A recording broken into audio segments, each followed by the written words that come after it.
I'm Mario Martinez Jr., CEO and founder of Vengreso, and we are the creators of FlyMessage.io, the free personal writing assistant and text expander application.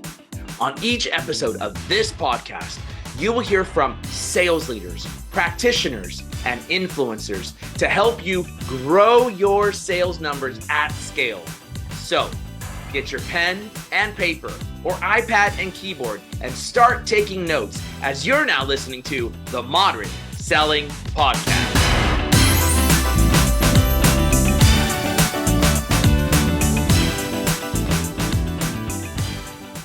This podcast is brought to you by Korn Ferry. Korn Ferry integrates their consultancy, Miller Heiman sales methodology, and technology to bring you Korn Ferry Sell for Salesforce and Microsoft Dynamics 365. Learn more at kornferry.com/sales effectiveness. Ladies and gentlemen, welcome to this episode of the Modern Selling Podcast. And I've got a first. Yes, this is a first. I've got a real doctor. The doctor of, not doctor of, Dr. Howard Dover is with me today. Hopefully most of you know who this man is. He's not only a dear friend of mine, but someone who I've grown to love and appreciate because he is shaping the next level of sales professionals that likely are working in your organization, no doubt. So, Dr. Howard Dover, welcome to the show, my friend. Welcome, my fellow cast member of the Story of Sales. We're both movie stars. We have to think about that every once in a while. It's the 5th anniversary. Do you believe that? I know. I going to Dreamforce this last year was very nostalgic for me, looking back at what we were able to accomplish and being invited to such a awesome and amazing opportunity, which is the Story of Sales. For those of you who are listening to my podcast, you've heard it before, the Story of Sales. Howard Dover was one of the cast members. They selected about 20 influencers from around the globe, and Howard was one of them. In fact, Howard, I didn't mention to all the audience members, I said, you're the first doctor, but you are the director for the Center of Professional Sales at the University of Texas, Dallas. And this program has been going on for quite a while, where you're basically essentially raising up brand new sales folks right out of college and putting them right into the workforce. And it's been a pretty amazing program that you have put together along with your fellow constituents there at UTD. Thank you. Well, and I'll just put a pitch in just for a second that there's over 70 different universities that do similar things that we do. So, it's a wonderful group of people that have helped me learn what I learn and teach what I teach. And that's what I do for the day job. So do me a favor, Howard. Everybody knows that you're Dr. Howard Dover, but to me, you're Howard. I got to call you Mr. Dover. Just do us everybody a favor. Give us a little background about yourself. Obviously, they know you're at UTD, which of course is a phenomenal school. But a little background about your history, and then I've got a very special question to ask you. Well, I'll give you the abbreviated version. I sold since I was like 11 years old. Once my mom, actually it was since I was 5, but we won't get into that story. Mom gets upset about that story because I sold junk mail because we were poor, right? We were kind of poor. So I tried to figure out ways to get the money I needed when I was a kid. And I sold my way to Disneyland when I was a kid at 11 years old and got newspapers to send me to Disneyland because mom and dad couldn't do it. But anyway, did some work with my own sales company. Did a stint with the state of Oregon, designing computer systems of all things. I know these all come together. They don't make any sense actually together. And then I got my PhD in quantitative methodologies. I actually had to study how jet propulsion brings a rocket into space when I went through my PhD program at the University of Texas at Dallas. So I'm called a quant. I'm a modeler. I'm a quant modeler. And of course, that's why I teach sales. Boy, I can go a lot of places with that. Listen, you quant. That's a good one. For all of you who want to connect with Dr. Howard Dover, make sure that you reach out to him and say, "Hello, Quant." He'll know exactly where that's coming from. The Modern Selling Podcast. I love that. Actually, I had no idea that that was your PhD. Yeah, it's interesting. When I was trying to go out and get a PhD, I had a lady from the University of Oregon. I don't remember her name, but I love her to death because she gave me a massive pivot in my life. And she said, "Well, do you want to be a modeler?" And I said, "No, I'm not." I thought, "No, I'm not that handsome. I'm not that." And she said, "No, no, no, that's mathematics. Do you want to be a mathematical modeler?" And I didn't know that like 8 to 10% of the professors in the United States are what we call quantitative modelers. And UTD is one of only two schools in the United States that is what we call a pure quant marketing department. And so that was a great question. And I said, "Well, I don't know." But the research I wanted to do, she said, "Well, you need quant training to do that research." And it was on CRM and customer lifetime value and understanding the complexities of that. So that's what I got my PhD in. And then, of course, I immediately started teaching sales, which once again is even when I go to academic conferences and I have the UTD tag, and I go to the academic people, like the really quant people, they look at my tag and they go, "Oh, you're at UT Dallas. What do you do?" And I say, "I run the sales program." And they look down at me and go, "But you're at UT Dallas. What do you do?" And I said, "I run the sales program." They're like, "But that doesn't make any sense. You guys are quants." And I said, "Yes, but we have a sales program." So that kind of creates a very unique opportunity for me and our program. We get unique visibility to look at things on a deeper level, I guess. And that's kind of been, we've leaned into it. I've leaned into it. The program has kind of gotten a reputation for distinctly different because of that unique positioning in the marketplace. So works for us. All right. Well, then, Mister Quant, what I want you to tell me now So is it's Dr. Quant. It's Doctor Dr. Quant. Let's Quant get to it you. right. If I'm gonna say it, I better get it right. That's right. All You're right, gonna, Doctor you're Quant. gonna call me names, use the title. All right. We'll go with that one then, Doctor Quant.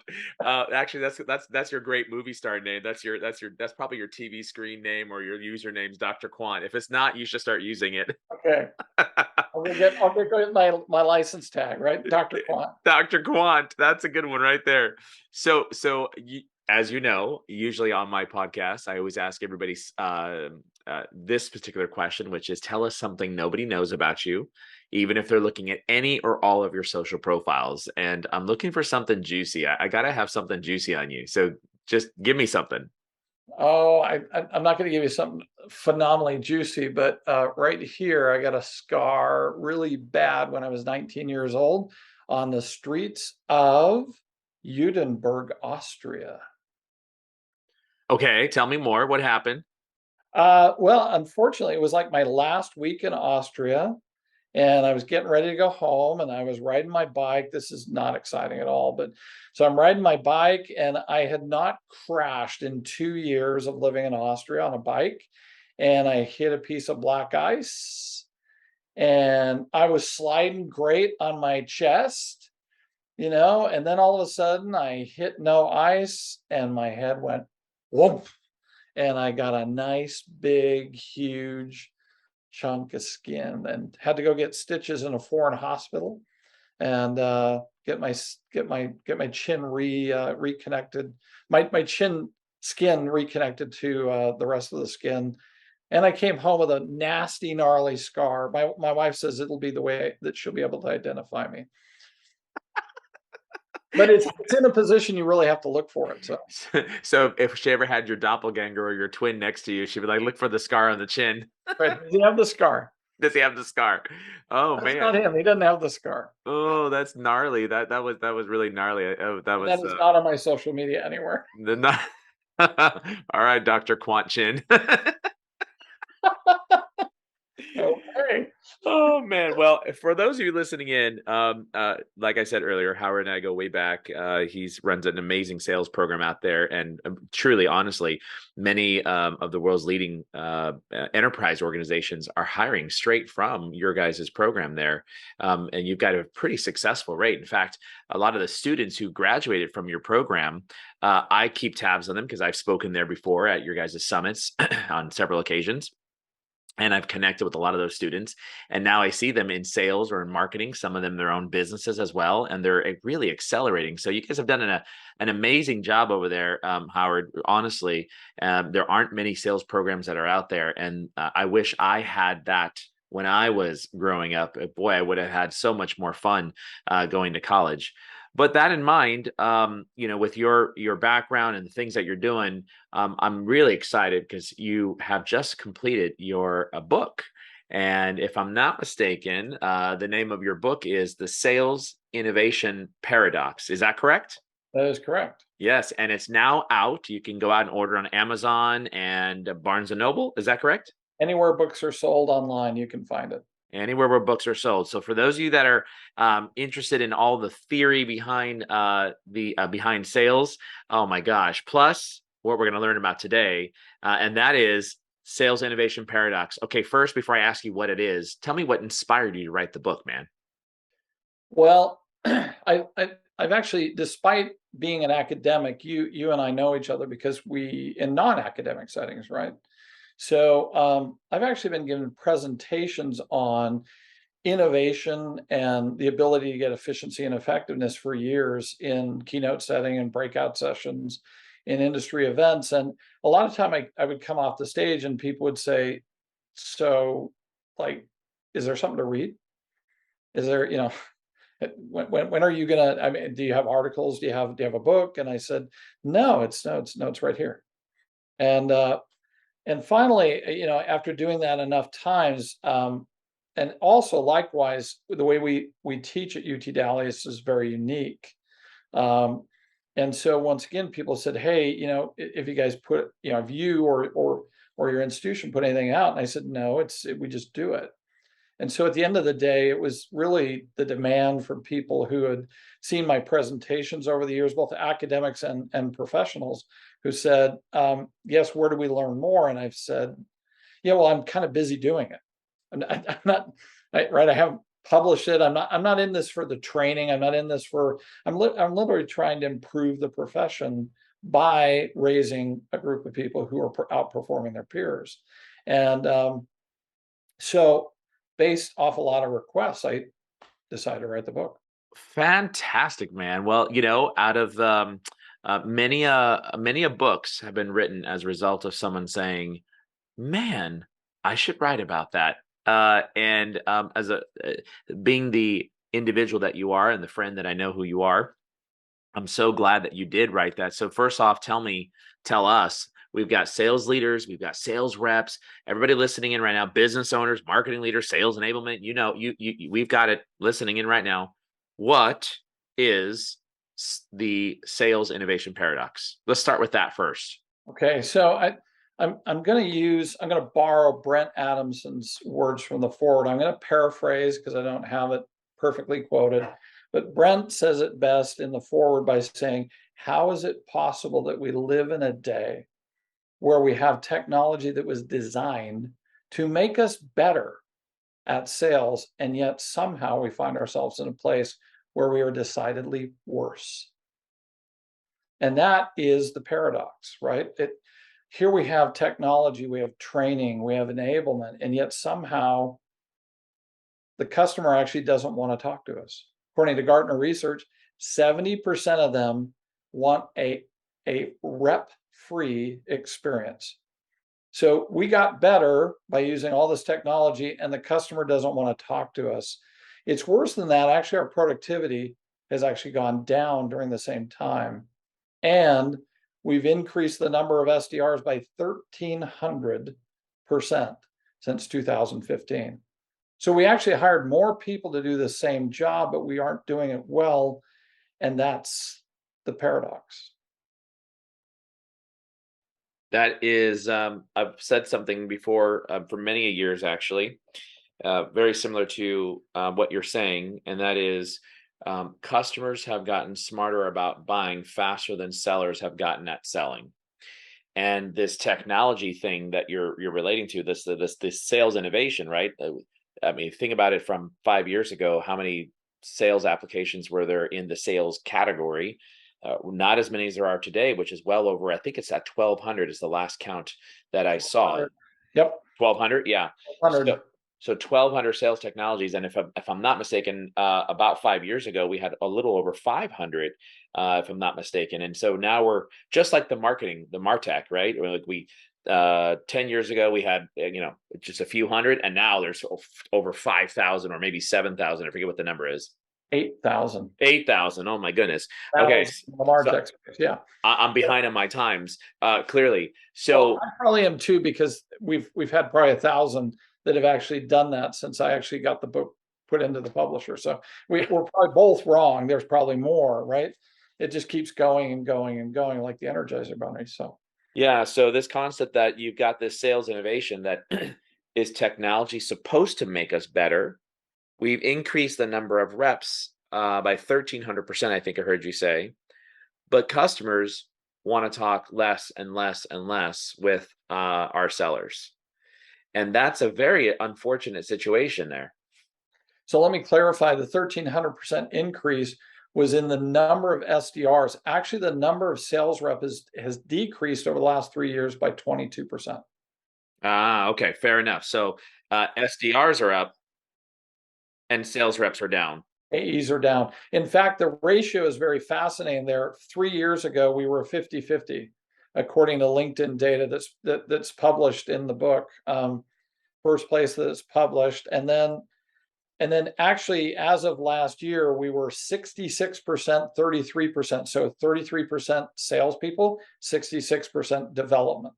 And so we're at a 2-to-1 ratio in the last 3 years. So we've had a reduction in the number of salespeople and a almost doubling in the last 3 years. But if you go back due to some LinkedIn data from State of Sales in 2018, you combine the two, it's a 1,200 to 1,300, 1,200% increase, 13x differential. Hmm. More people, but guess what? It gets better, Mario. Tell me. Do you know that we have technology now that can help them do the job 10 times to 100 times better? What do you mean? I can amplify my message. I can automate my motions so I can get 8, 10 times more, up to 100 times more. Yeah, it can scale it. And so then why did we hire 1,300 more people? 1,300% more people at the same time we just got more ability to pray and spray. So I was just about to ask. That was exactly what I was just about to ask. So does that mean that we're just doing more spraying and praying? I think that what we're doing is giving the customer a phenomenal opportunity to go find defensive mechanisms to run and hide, and completely consider the field to be extremely irrelevant to what they need, because Yeah. the noise is so loud. Yeah. Interesting. I didn't know these statistics. If you look at the split of sales, now you said 33-63 sales and BDRs. Is that worldwide or is that domestic US? That's domestic US, 20 major markets covered by the economic graph of LinkedIn. Wow. Okay. So if we use that as the baseline, which is probably pretty similar to around the globe, essentially what we're seeing is organizations are demanding and driving BDRs and SDRs to drive more appointments, more conversations uh, for their sellers. And hopefully the sellers have more time now, since they aren't, quote, doing the prospecting, more time to actually handle these appointments that are coming in, theoretically. The question is it the right appointment that they're talking to? Example, let me give you an example here. You and I both just came back from Dreamforce, and I was previous to that I was at SaaStr. And so when I went to SaaStr, I had three very specific business problems that I wanted to solve, in addition to, of course, learning. And as everybody knows, Vengreso has pivoted into the SaaS technology space. We're a SaaS company now, especially with our PLG product for Fly Message. And so I went there to solve 3 specific problems, ended up finding that I had 5 specific problems, which is great, right? So I discovered something new.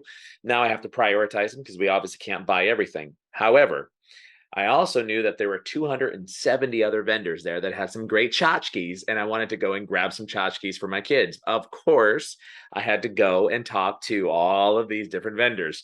So I did the walk of 270 vendors, and you stand in the middle and you stay far enough away so that nobody tries to corral you in, and you look to see what gifts they have. And then once you see something like, oh, that'd be cool for my 12-year-old, my 8-year-old, you go and you say, what do you guys do? So I talked to whatever it is, must have been at least 50, 60 companies while I was there. And I was very clear. I was very specific. After I heard their pitch, after I heard what they did, either it was a sales-led growth motion for forecasting, not us. We're product-led growth. I don't need that. It was an enterprise-grade solution for whatever it might have been. IT solutions for whatever it might have been. HR folk, we already have an HR app, right? So I was very specific to all of these vendors. You can scan my badge, but I want you to know that I'm not going to be a target buyer for you. So you should probably put that into the notes. And here's why. Because I either have it already, we don't need that as we don't have that as a problem. That's not a priority, and it won't be for at least a year from now. All right. So I come back from SaaStr, Dreamforce, same exact scenario, by the way, no different. And I get pummeled with SDRs and BDRs sending me messages, trying to reach out to me. And it's all automation. Hey, thanks so much for joining us at SaaStr. It was great that you stopped by our booth. Want to set up an appointment to talk about HR related, da, da, da, da, da, da. And I thought, how horrible. I sat there and talked to the individual sales rep, to the SDR, to the manager, the marketing person, whoever it was that I was talking to. And not one person put the notes into the little Zon, the card machine, the scanner, whatever it is. Now, one person, and all I did was for the last 3 weeks, unsubscribe, unsubscribe, unsubscribe, unsubscribe, unsubscribe. And then the ones that I wanted to talk to, we booked meetings, which are just three different meetings. I feel so bad, but this technology, all we did was it's a spray and pray approach. And all we did was you spent $50,000, $100,000 to get a booth at these places, and you give them to your SDRs and you say, go after it because they were a warm body that came by our booth and therefore potential buyer. No. Well, see, so what you're pointing out now. Let's go back. Let's go back to the sales stack, the MAR stack, the SaaS space, and say we just define that there's thousands of companies that are using this model, right? And so everybody's scaling the same way. Everybody's using the same best practice, right? Everybody's doing the same training. Everybody's buying the same things, doing the same things, doing the same words, listening to the same collectives, the new collectives. That's the new thing. Everybody figures out what's great, and then they all go replicate. Buyers sitting there where they're going, yeah, okay, you're so irrelevant to me. Exactly. So irrelevant to me, because and that's where we're at, right? That's where we're at. Is we're really into scale it. One person told me that a major corporation that became a unicorn and actually did a good IPO. Actually, they were acquired and then they re-IPO'd. It's kind of a crazy story, but they had an internal thing that was scale it, nail it. And I'd like to say scale it, fail it, because that's what's going on in sales. We're scaling it and we're failing it. Because scaling is a manufacturing term. And we're dealing with human interaction. And we're scaling human interaction with mechanization. And it's not going well. The customer is running away from it. Now, that's where we're at. That's the paradox. But actually, so that would be a pretty depressing book. The good news is you talk about a disruptor in the book. And I want to talk about this. Well, first off, what is a disruptor? But before you answer that question, we're going to listen to this message from our program sponsor. Korn Ferry understands talent, and in the sales world, it's no different. Korn Ferry transforms sales teams using their world-class Miller-Heiman methodology.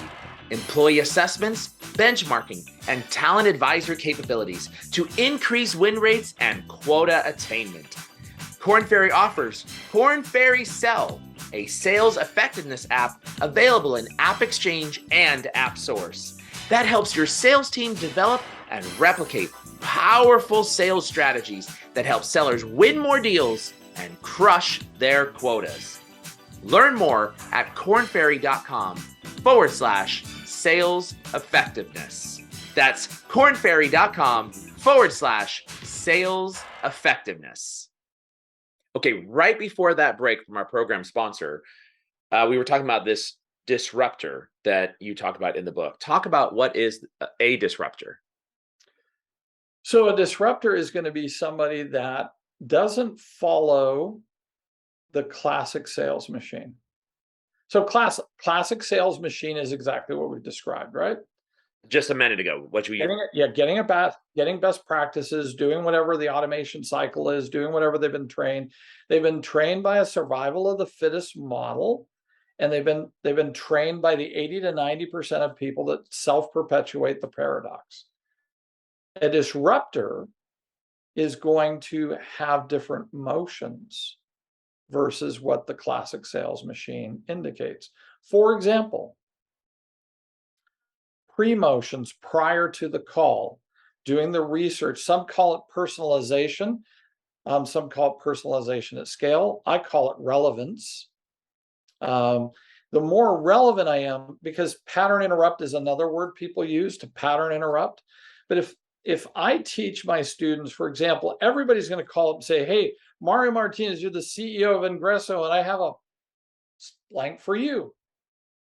Now, what if somebody reached out to you, Mario, and said, Mario, I realize you just raised over $100,000 in a funding round, and you're continuing to get some funding. You're probably in the pre-Series A round, and I was just wondering. Now, already with what I'm saying, right? Are you done? Or are you going, okay, you're a little creepy. I don't know how you know this information. Say, I noticed that you're pivoting into this, and then gave you something that would be valuable. You're going to listen to that because they actually know what you're talking about. One aspect of being a disruptor, but it's bigger than that. It's actually understanding that buying cycles are drastically different, and understanding that even after I get the first meeting, that there's a complex buying process that's going on, and I'm going to use modern technology to augment my capacity to be relevant, not just in the early messaging, but in the follow-up messaging, and even in the meetings that I'm going to have with you in the future. So it's not that I don't use the technology, it's that I use it in a way that isn't necessarily scaled. It's relevancy. I'm using the technology to develop what we call situational awareness. And then I'm going to apply an appropriate approach that is relevant to you. And it will be so disruptive in two ways. Number one, the buyer never experiences this. So the buyer is stunned, absolutely stunned. Second, it also allows you to quickly decide whether you're actually going to go anywhere.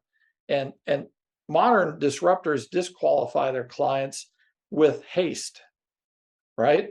If I'm not in your bag, if I'm not in the path, I'm getting out of the path, and I'm going to send you in the right direction. So they don't spend time with the wrong clients. They message with relevance. They don't do best practices. They constantly shift. So what you're describing as a disruptor is not necessarily the technology or innovation, the technology innovation. We're talking about applying human brain thinking to the process, the tool, the system, whatever it might be, to engage in what I would argue is personalized, relevant discussions with a potential buyer, right? Yeah. And I think that is sorely lacking and missing. If you look at the last 100 messages that I just received from every vendor at SaaStr and every vendor at Dreamforce that scanned my badge, there was absolutely no relevance. and there was absolutely no personalization, none. And then the ones that I knew I wanted to talk to, even those were a spray and pray, but I knew I had the company in mind of who I want to talk to, and I responded to those individual messages. So, Mario, let me ask you a question. You've been in the sales training business for a while. You've been a sales leader in the past. Yep, You just told me that 99%, 97, it's over 90%. 90. Yep. Over 90% of the outreach you received was horrible. Yes. Why is that? No relevance. Didn't Okay. have the bit. Let me prioritize. I'm going to ask a deeper question. Wait, You let, don't stay at the let, surface. let me Why is that happening? for me, let me reprioritize what I just said. Okay. All right. I buy as a buyer, as the CEO of my company, I buy based upon pain, Yes. or I buy based upon strategic vision. Okay. Those are the two reasons why I would buy, not just because I want to buy. That's what I do with my own personal money, Because not with you're business. loaded, man. You're loaded. You can just buy whatever you want. Buy whatever I want, the Tesla, the Ferrari. Yeah, no, I don't do that with company money. I buy because we have a business problem or pain that we're trying to solve for, or I buy because we have a strategic outlook or a vision or a plan that we're trying to achieve, right? And those are the two reasons. So if someone reaches out to me, while I respect the game, of course, because we sell too, obviously, right? While I respect the game, what we've always taught sellers to do is when you reach out to that prospective buyer, the question is are you reaching out at the right time that the buyer has a problem, a pain, or something that they're trying to solve for? And if they don't have that particular pain, problem, or something that they're trying to solve for in terms of strategic vision, then most likely, it's not a buyer that you want to be talking to right now. So the question is how do you determine if this thing that you sell and the pain that you solve for is a problem that I'm looking to solve right now? And that's where I think it's fundamentally is breaking down, is most people are going straight into usually product dump, feature dump, or they specify the pain that they solve, but it's not a pain that I'm looking for to solve. And I think that was, look, I know salespeople because we train tens of thousands of them, right? In our past life here at Vengreso, I'm also a sales leader. So I'm very specific because I don't want sellers to waste their time in terms of a process. So I'm going to come back to the fundamental question, which is, why do we see such bad stuff? And I agree with you wholeheartedly, by the way. I mean, listen, you know that, and I know that, but this was actually a very pivotal point in the book, because the book was actually done before the pandemic. And I went to my Chicago trained economist friend who was in the department at UT Dallas, and I told Nanda, I said, "Hey Nanda, I really think we want to do some game theory models here, because I think I figured out what's going on. I think CEOs and leaders, do this really unique strategy." And he looked at me and said, "Yeah, you're wrong." And I said, "I'm not wrong." He said, "You need to go back and talk to more leaders." And I said, I was kind of offended. I said, "Dude, what do you think I've been doing for the last 5 years? I talk to leaders. I know the story." And he said, you don't understand the problem." And I said, "Okay." And he said, it's about the compensation. The model, he's an economist by training. He said, "And I'm an economist by training too." So he's kind of going, "Dude, think like I taught you. You got a PhD, think like an economist." Said, if you're seeing a behavior in the marketplace, it must be being compensated. So that's why I'm asking the question. You got a bunch of junk in your in-mail, and yet I know that's bad. Why does it keep happening? Guess what? It must work. Now, does it work well? And that's where we're running into the challenge, right? Because when you talk about the classic machine you can build, it's easy to build a machine that can pray and spray. It's easy to train people to do pray and spray. It's easy to do that. It's easy to ramp. It's easy to scale. It's easy to then create best practices that are almost mechanized because it's repeatable, it's scalable. I can train it, I can build it at scale. And guess what? It works enough. It works enough. So therein lies, why not just use a robot? And it, there are, yeah, Conversica. We used to use Conversica here at Vengreso, which is the AI, SDR bot, right? Which they're getting smarter and smarter, and we are seeing those things. But I think you talk about, correct me if I'm wrong, in the book, we should consider behavior shift. Yeah. And so talk a little bit about that behavior shift that is needed in order for this not to be a volume play, right? So it's almost like the more we throw, somewhere someone's going to catch, right? And as opposed to, can we be more focused and not have to spend so much in terms of our leads and unsubscribes? And because, my goodness, well, I mean, my unsubscribe rate, when I see someone unsubscribe, it's like, that's like the kiss of death. I'm like, no, like, this is horrible. But I feel that way because I'm the owner of the company, right? But sales reps unsubscribe, next one, next one, next one. But there's only a finite market that we've got. So should we consider behavior shift? So yes, and I guess that comes at a bunch of different levels. So should you as a rep? Absolutely. Absolutely. Because what we just described is that Mario doesn't like opening his inbox because he knows what's going to be there. He's been behaviorally modified because when he goes into his rep box, in fact, you knew when you went on that trade show floor exactly what was going to happen to you. You knew it. And so you still did it, you silly guy, you.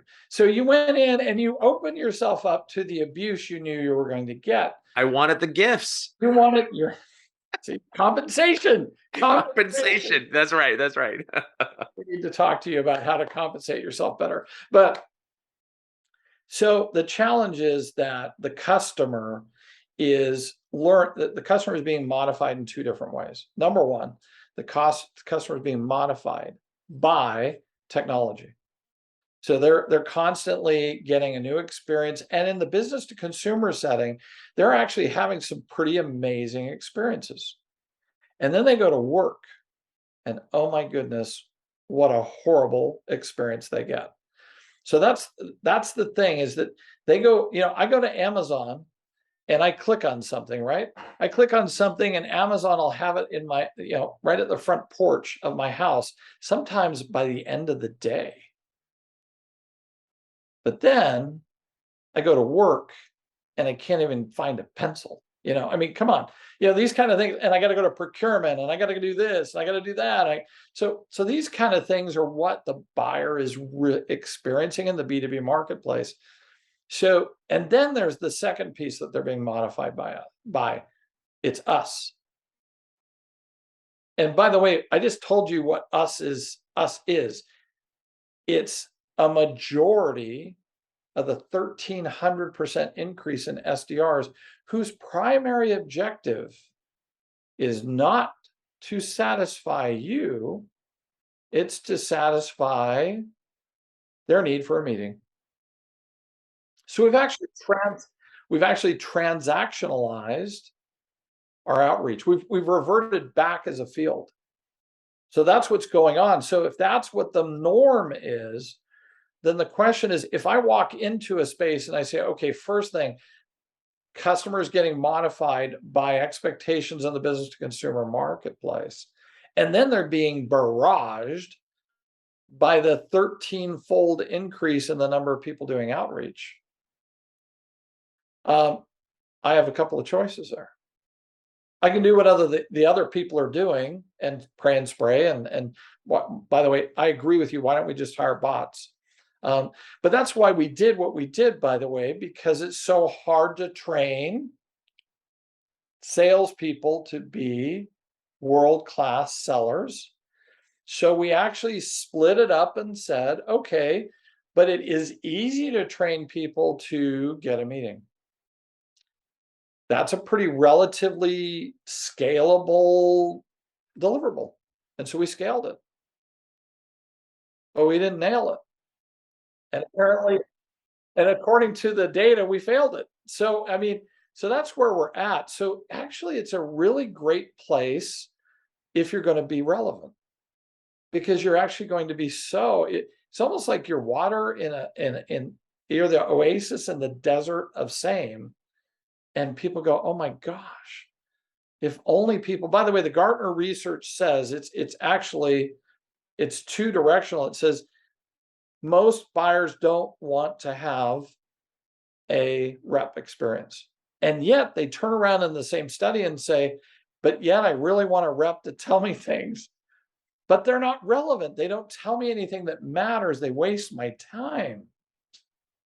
So what do we need to do?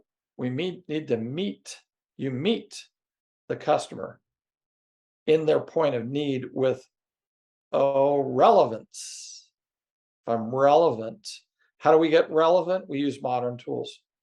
We use modern tools to augment the mind, and we create new motions that are so different than best practices. And what we found at UTD, the students who do this and go out in the field and do this, listen, they're not 50% better, Mario. We've seen 8x, we've seen 10x, we've seen 2x, we've seen models broken all over the place. It's not just UTD students. There's this lady down, Tom James Company. You and I both know Tom James Of course, Company. yes. There's a lady by the name of Sterling Warner. Sterling Warner, she was one of our students. Sterling is a complete disruptor. That woman is, I just find her fascinating. Every time I watch her, every time I talk to her, I'm like, oh, you are such a disruptor. Because she's doing things in a modern way. But guess what? She's not scaling it. She's simply harnessing modern techniques to generate revenue with higher efficiency and higher effectiveness. And at the end of the day, you ask, why do I write the book?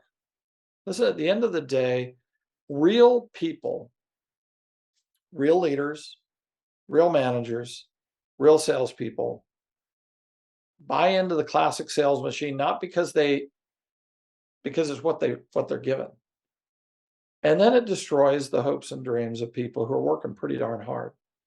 And so to me, the vision here is, how do we help people move to a level that, given the effort, sales is easy and it's hard. It's psychologically hard, it's mentally challenging.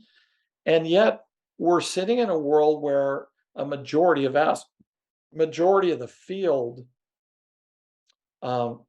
is struggling and being taught something that actually isn't very effective, and it's falling off in efficacy. So the hope is that the book starts a national, if not a global, discussion about, how about let's get back to being professionals? How about getting back to being professionals and making sales mean something? How about being a professional? Our job is extremely challenging in a modern era. Yeah, no doubt.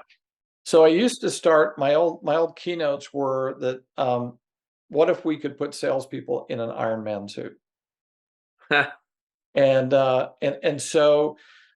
then I watched companies actually put people in an Iron Man suit. And if you're a Marvel fan and you've watched Iron Man 1, you know that Robert Downey Jr., or his stunt double actually, gets beat up pretty bad trying to fly, and actually hurts himself when he gets in an Iron Man suit. Well, years ago, I think it was 5-10 years ago, 5 years ago for sure, we had the equivalent of an Iron Man suit for sales. So what we did is we actually deployed that, and we put people in Iron Man suits, but we didn't change the way we trained. We didn't change the way we go to market. We didn't change the way we lead. We just did the same old thing. And so people really screwed a lot of stuff up and continue to do so. So the challenge is that we live in a modern era where you can jump in the Iron Man suit of sales with all the technology, but it really requires us to say, well, now hold on, let's think about that for a second. And what are the modern skills? What are the modern motions that we have to learn? Men and women don't usually fly. But with technology that's available to you today, you can kind of fly. But are we ready for that? Are we training for that? I don't think so. I don't think we're training for it. We're using old training methods, but we're using modern technology and not appreciating the shift of our market. And so it's kind of going bad, except for the people who are knocking it out of the park. When you pivot to this, Microsoft pivoted to this before a lot of people did. Back, I think 5-6 years ago, they did an experience in Dublin. 8x top line, 10x bottom line, no headcount differentiation. When I heard that, I immediately called them up. I was going to go over to England for something else. I said, can somebody just allow me to go talk to them in Dublin? And I just wanted to verify the story was accurate, right? I was like, that doesn't sound real, does it? I mean, 8x top of funnel, 10x bottom of funnel. Unheard of, right? So they agreed to give me a half a day in the Dublin office. And I was able to talk to the site lead and I said, can you verify or deny? And he said, now this is what he said. He said, which deck are you referring to? And I said, wait a minute. Did you say you did it again? And then he got appropriately legal with me and says, I can neither confirm nor deny. But he said, ask me a different question. And I said, okay. I said, are you experiencing continued efficiency gains and productivity gains? And if so, at what frequency? And he said, double-digit KPI differentials every 30 days. And I said, excuse me? And he said, double-digit increases in KPIs every 30 days. And I said, what? Wow. And that became a story that I've continued to talk to the Microsoft Demand Gen group. And they're in this mode of saying, let's understand modern motion. Let's understand modern movement. Let's deploy technology in the right moment. And then let's catch the customer in the moment with human interaction when it matters. Now, everybody would say, but that's Microsoft. So now let's go to a small little company in Texas called Beck Technologies. Beck Technologies, I think when they approached the UT Dallas, they had 6 salespeople. So definitely Microsoft level performance and all the resources of 5 or 6 salespeople. So they didn't, right? So, and there was a guy by the name of Tyler Barron that was the sales manager / VP of sales. And he started hiring from our group and he started collaborating with us on sales tac deployment. And he said, your students can outperform anybody else I've ever met. So he started only exclusively hiring from our program. And he started experiencing 4x, 6x quarterly. Came back to me within a year and said, hey, we don't really need to hire. We don't know what to do. Should we hire more salespeople? Because they just keep doing better and better and better, but we're getting overwhelmed. So what do we do next? And they actually started having to restructure the way they went to market completely because they were so disruptive. So here's the little guy and the big guy knocking it out of the park by deploying modern technology with modern motions by training their people to be relevant. And that is the reason why all of you should pick up the book, Sales Innovation Paradox. Make sure you pick up that book by my friend, Dr. Howard Dover. You will not regret it. You will enjoy that thoroughly. Howard, it's been fabulous having you on the show. I'm only disappointed that I waited this long to get you on the show to talk about this, but I'm so glad that you actually put all your thoughts into one collective unit so that everybody can take a look at it and read it. And I know our listeners are going to love the book. If someone wants to reach out to you, what's the best way? Twitter, LinkedIn? LinkedIn's the best place. Absolutely the best place. Because my inbox is full of irrelevant messaging. So let's make sure, modern selling listeners, make sure when you reach out to Howard Dover, Dover, you send a personalized connection request and say, Howard, I heard you on the Modern Selling podcast. Reach out to this man. He's a phenomenal source of knowledge. And certainly, if you're interested, the UTD sales program is amazing and stellar. So reach out, and there's a lot of students that they're bringing up through the ranks that are doing phenomenally well in many different industries, in B2B sales and other locations. So loved having you on the show. I have one last question for you, Howard, and that is your all-time favorite movie. What is it? It's Lord of the Rings. We're huge Lord of the Ring fans. Every holiday season, we have the extended versions, and our family literally will watch 9 hours. There's 9 hours of the film series if you get the extended version. If you've never seen the extended version, you really don't like Lord of the Rings. All right. I don't know if I can break off 9 hours, but 9 hours, there you go. Lord 9 of the hours of Rings. orgs and death, and anyway, so My precious. and